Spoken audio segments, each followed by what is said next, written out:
And good morning. It's your friendly neighborhood Tironan, and we're going to be looking at the XFL with the upgrades that I've installed.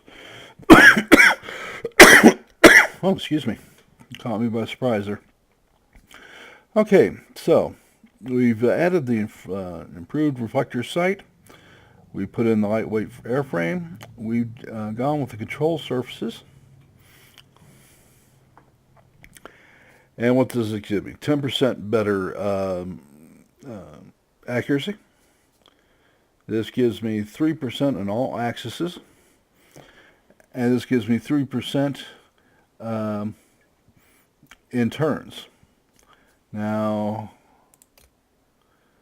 to that, I have my P-51D pilot in here because he can be of better use to me while I'm waiting for the funds to get the P-51H here. And when we look at what he's got, um, he's got battle tested since I don't, and I'm actually going to change that. Yeah, I don't like that at all. Good way to waste gold, Tironan. Good going. All right, this is what I did want, which I wanted this and this.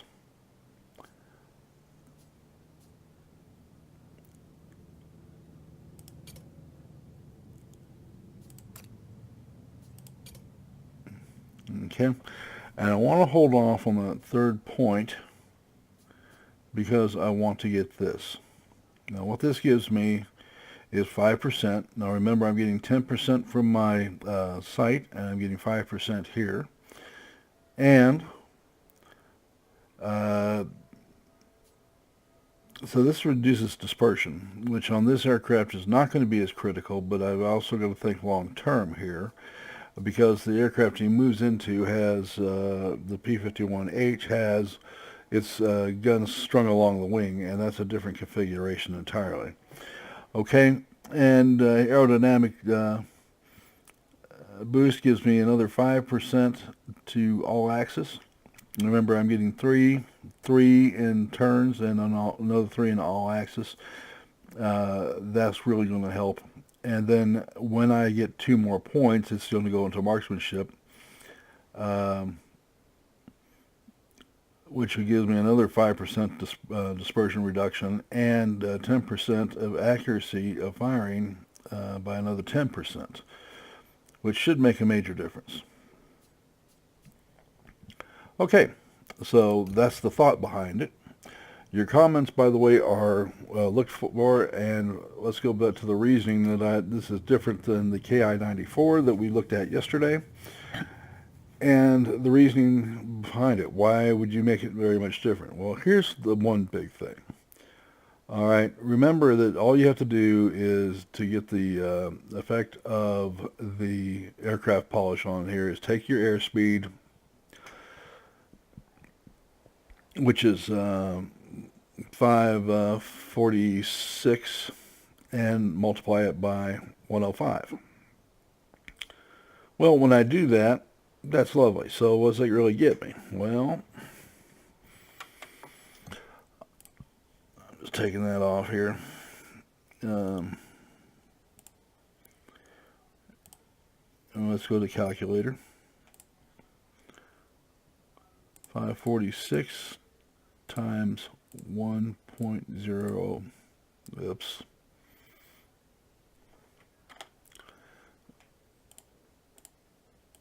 And I'm up to, it doesn't get me a whole lot here, right? You're looking at 573. Well, if I look at that, that's not much of a jump. Okay, 20 kilometers per hour, just multiply that by 0.67 will give you the actual airspeed. You'll find it's right around the low to mid 300 mile per hour. So basically, you take a third off the aircraft, the speed, and that's where you're going to be at for in miles per hour if you're one of the guys with the imperial measurement system like the United States. All right, so I wasn't seeing that being all that big a deal. But in maneuverability, when you start adding 1, 6, 6, and 2 at 953, and let's just do the math again. And we'll just bring that up. We should just leave the calculator up because the number of times I use this, I don't think calendar's all that important.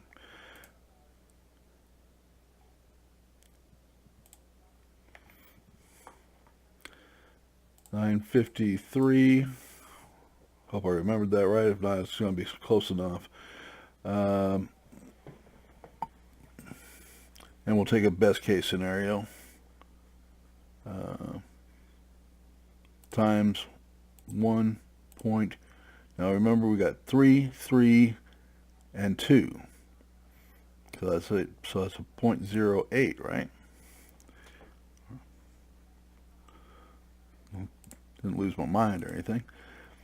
And now you're looking at something very much closer to a 0. And in a worst case scenario, let's just do the 953 again.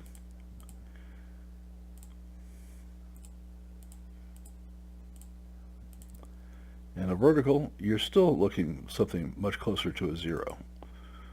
All right. The higher the number is, the more these small multipliers start adding up. And that's the point I'm trying to get to here. So if you're trying to overcome your speed deficiency, I don't think you're going to get very far with this aircraft. All right. There are some things you could do. You could go with engine tuning 2 and get 5% to your engine power. You can go with engine power, the aircraft polish 1.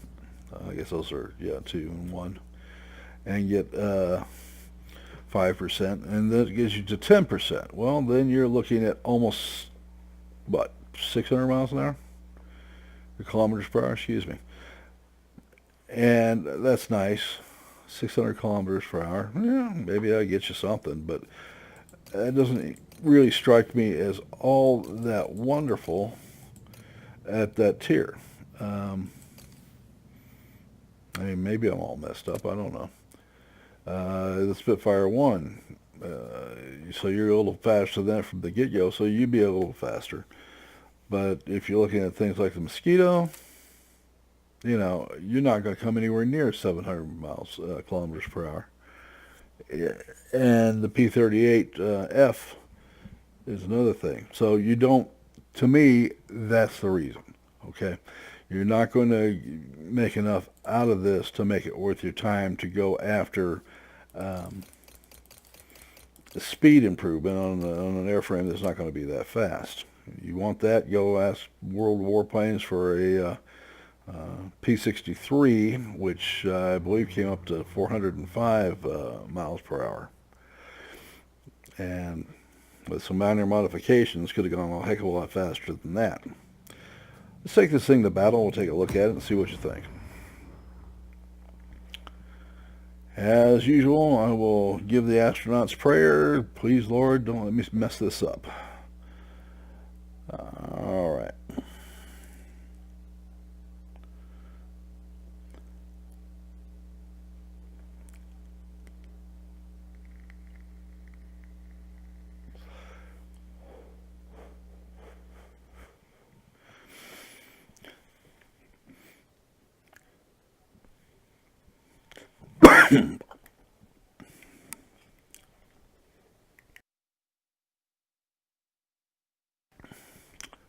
Okay, so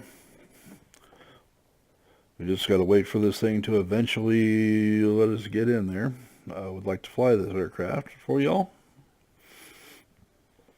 Hopefully it won't take too much longer. There we go.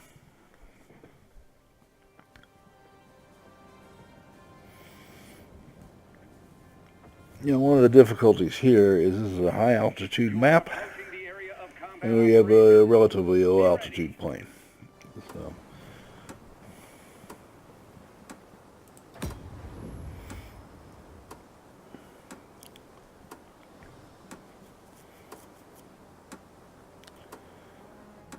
So you have to be aware of it, and every once in a while you have to stretch yourself above an altitude where the aircraft is really comfortable, which kind of simulates in a kind of base way what the aircraft really suffered with. It did, as designed, had a two-stage supercharger, and then the bean counter decided it was too expensive, and the Air Force wasn't willing to pay for it.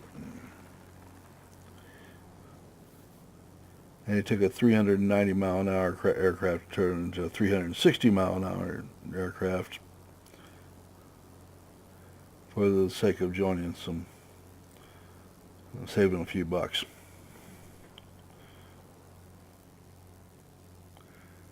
And if you think this is the only country that did stuff like that, you'd be very wrong. You'd think when people are putting their lives on the line that you would have done everything possible to give them the best aircraft they could have had.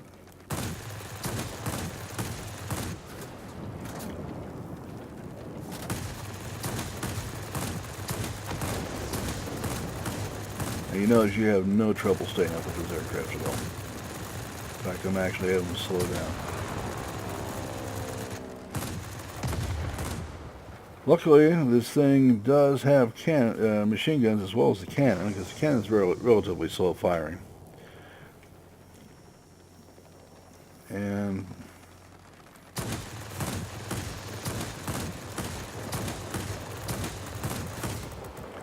you notice he's already after my ground attack aircraft. And we just saved him. Now, folks, I will tell you this again and again and again. If you want to win games, you better take care of your ground attack aircraft. They only get 3 respawns just like you do, and if you let them die, that's it. You have lost any capability of taking caps, and therefore you have lost the game unless you can completely take out the other side's aircraft, all of them. Or they start coming up maps that are really fighter friendly. And somehow, I just don't think that's going to happen.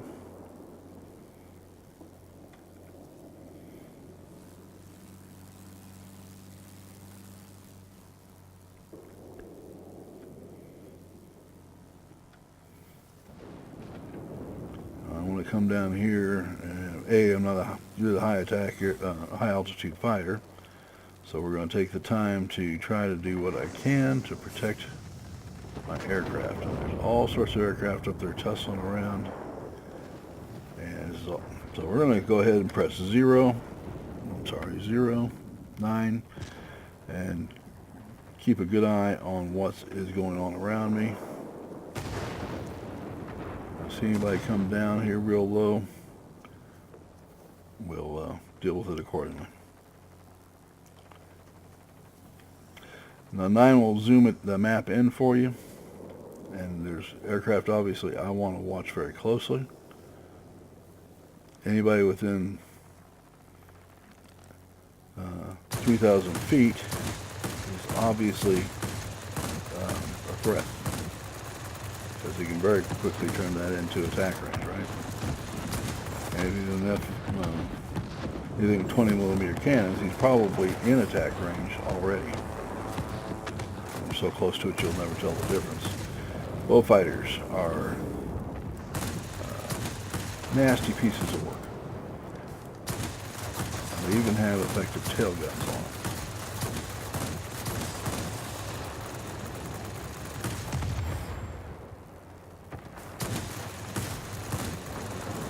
But they don't maneuver so hot.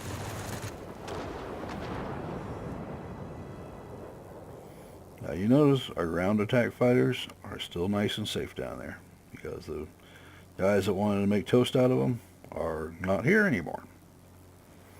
Alright. I'm waiting for them to make up their minds as to what they're going after next. And I am going to do my other job here, because I suspect, yep, sure enough, that's a ground attack fighter. It is going to undo our good work very quickly.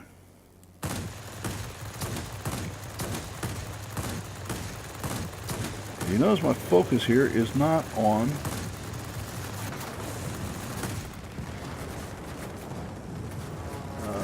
fighting other fighters.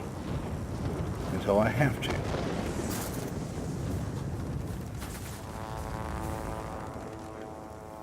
And you notice it's a Spitfire who's having not a lot of luck out turning me. Now I have another fighter down here that's ignoring, that's down here helping him out, and that's going to make a difference. You'll notice I've got 3 aircraft now working on me.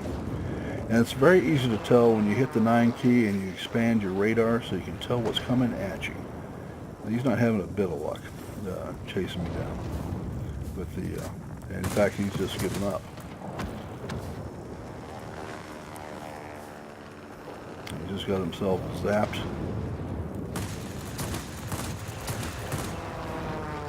And that's probably one very confused Spitfire pilot.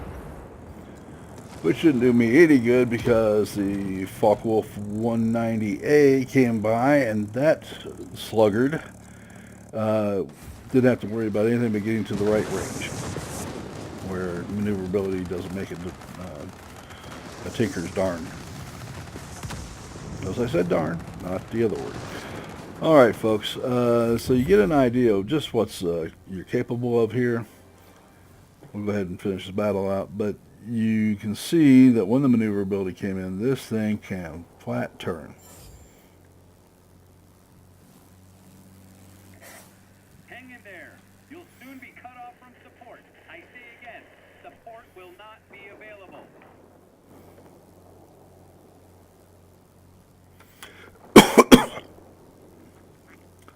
Now I am going to wait because it's just wandering in here by my lonesome. Let's see here. Go ahead and collapse it. Sorry. The minus and plus keys will give you larger and smaller maps. What I want to do is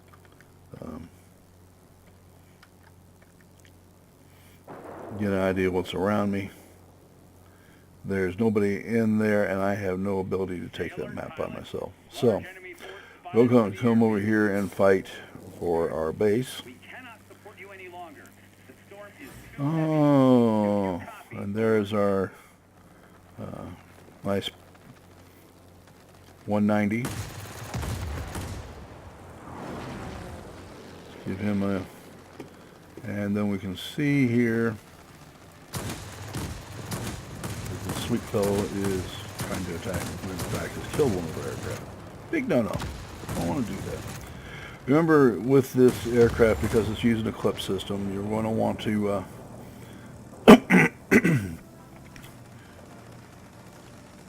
you're going to want to lighten up on your fire key once in a while. Okay.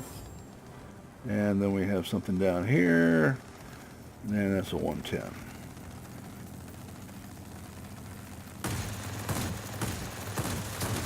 And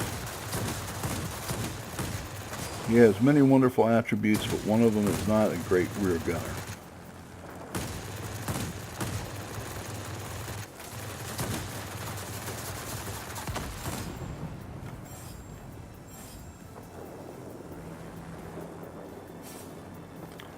That Yak 7, and that's the fellow that has a big 45 millimeter gun or something on it.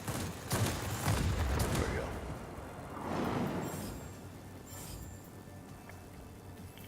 we go. Alright, we've defended our base very well. There is one thing that comes out of this, which is that because the squall line is hit, when you eliminate these people, they're gone. There are no more.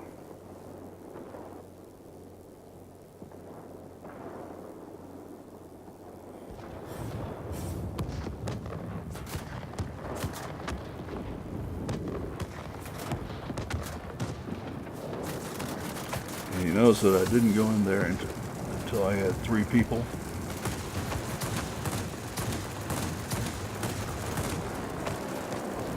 And let's go ahead and turn on our engine back in operation. Isn't that handy?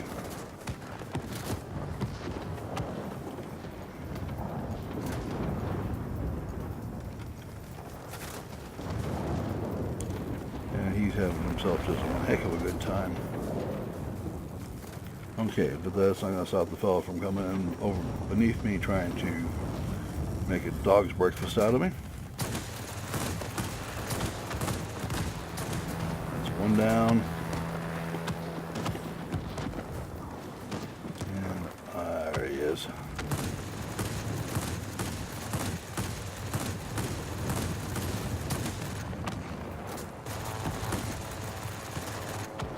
I am so low on points, it's not funny. This is not a point where I want to necessarily get hit. And I did. Turn back. The enemy force is too strong.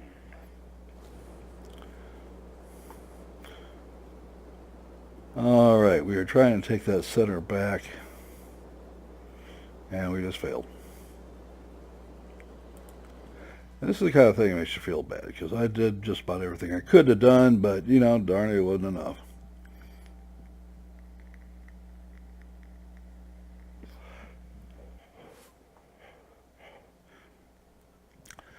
So, we shot down 9 aircraft, assisted with 3 more, and captured 2 sectors. Got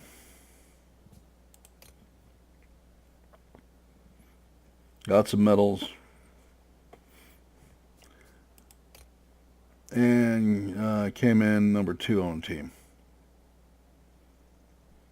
I don't know how I feel. But I did everything I could. And we got... The nice thing is we got a real good demonstration of what the changes to the aircraft did. We were able to stay up with it and in fact eventually outmaneuver a Spitfire thanks very much to these upgrades. The lightweight airframe, the control surface adjustments, and then I borrowed a pilot who is really good. So he can get in there and get some experience while we get the money together to buy his P-51H and get him started on his career at Tier 8. So to me that was a good use of time, and he continues to get points towards his, I need 2 more points on him to get the upgrades I want for him, which are going to be the Marksman and Marksman 2. And aerodynamics. So the P-51H, we're going to do something very similar to this, because when we look at that aircraft, and we go down that line, you start looking at a P-51H, well, it's fast. It's really, really fast. But the maneuverability, by the time you throw that in, you'll get a little bit more. So I don't need a whole lot more speed at this point. I mean, yeah, because you're going to get all this, and then you get your airframe upgrade here, and you're kissing 800 kilometers. But maneuverability is where it's going to hurt. Well, you get the pilot that's going to give you 2%, and then you get another 6%. And that's 768. And don't get me wrong, I don't think that you're going to get, let's just go over this again. 788 plus 8, I believe, is what you get out of this.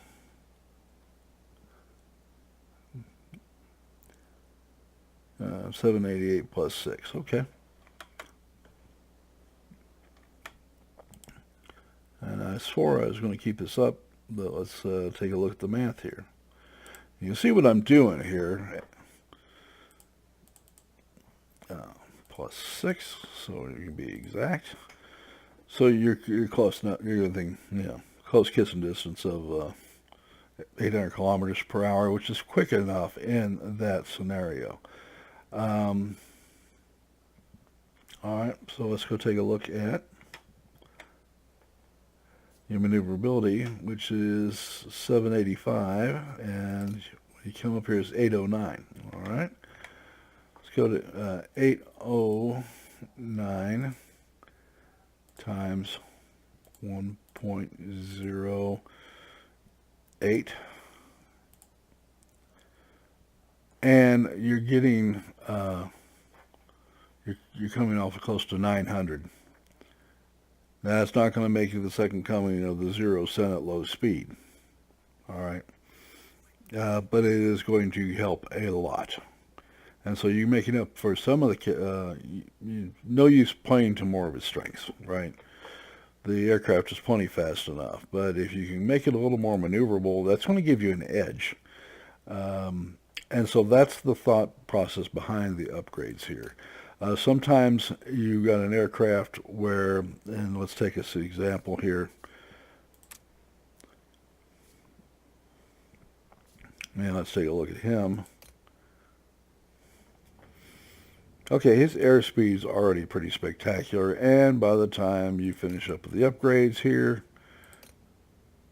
he's already at 803. All right, you're not going to do anything else to help this guy out. Another 10%. You chase down jet bombers maybe, or jet fighters. I don't know. But trying to use it that role with this altitude performance doesn't really sing itself out, right? But there's not a lot of other things that you can do here. Okay, you take this maneuverability and you're in the 700s.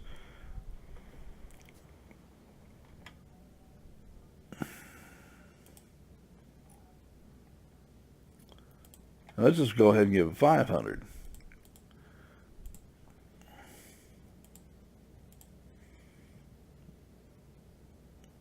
Well, okay, so, you just went from heavy fighter to really poor multi-role fighter. And so you're not going to see a lot of change by going after maneuverability. Gun armament, you can't do that much for gun armament except to give it the reflector sight. And again, that's give it the reflector sight or the gyro sight or whatever you got going here. But you can give me 1 second here, folks.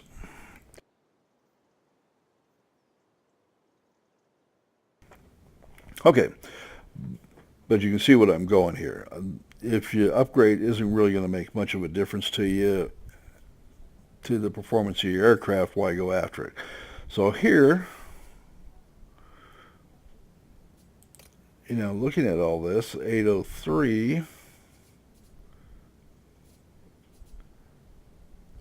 and you do your 105, you get 10%, you're going to throw another 80 points on top of that. 880, that can make a difference. That could make a major difference.